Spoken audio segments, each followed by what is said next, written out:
ఆఫ్ఘనిస్తాన్ జట్టు ప్రపంచ కప్ చరిత్రను తిరగరాసింది. ఒక్కసారిగా ఊహించని ట్విస్ట్ ఇచ్చింది ఆస్ట్రేలియా జట్టుకు.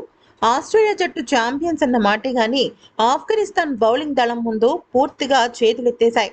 అయితే దీనిపైన ఆస్ట్రేలియా మాజీ దిగ్గజ ఆటగాళ్లు పెదవి విరుస్తున్నారు. అయితే ఆఫ్ఘనిస్తాన్ బౌలింగ్ ముందు ఆస్ట్రేలియా జట్టు ఏమాత్రం నిలవలేకపోయిందంటూ ఎద్దేవా చేశారు. దీనిపైన రికీ పాయింటింగ్ ఏమన్నాడంటే, ఆస్ట్రేలియా జట్టు 4-5 జట్ల ముందు తన బ్యాటింగ్ విశ్వరూపాన్ని చూపించి వాళ్ళు గొప్ప ఛాంపియన్స్ అనుకుంటున్నారు.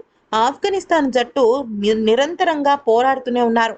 వాళ్ళ అద్భుత ప్రదర్శన ఈ రోజు ఈ రకంగా వచ్చింది అంటే వాళ్ళు ఎంతగానో కృషి చేశారన్న విషయం చాలా స్పష్టంగా కనిపిస్తుందని పేర్కొన్నాడు. ఇక స్టీవ్ స్మిత్ మాట్లాడుతూ ఏమన్నాడంటే, పిచ్ ని ఒక సవాలుగా మేము ఎదుర్కొంటున్న సమయంలో మరొక వైపు ఆఫ్ఘనిస్తాన్ బౌలింగ్ దళం చాలా పటిష్టంగా ఉంది. ఇండియా, ఆఫ్ఘనిస్తాన్, అలాగే సౌత్ ఆఫ్రికా, వెస్టిండీస్ ఈ 4 జట్లు ఒకరిని మించి ఇంకొకళ్ళు ఉన్నాయి. అయితే భారత బౌలింగ్ దళాన్ని చూసినా కూడా చాలా ముచ్చటేస్తోంది.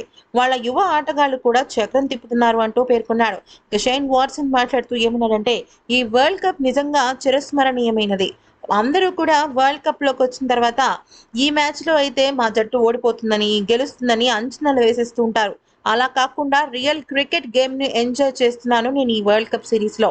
నిజానికి పసికున్న జట్లని లేకపోతే సీనియర్ జట్లని ఇలాంటివి ఏమీ లేవు.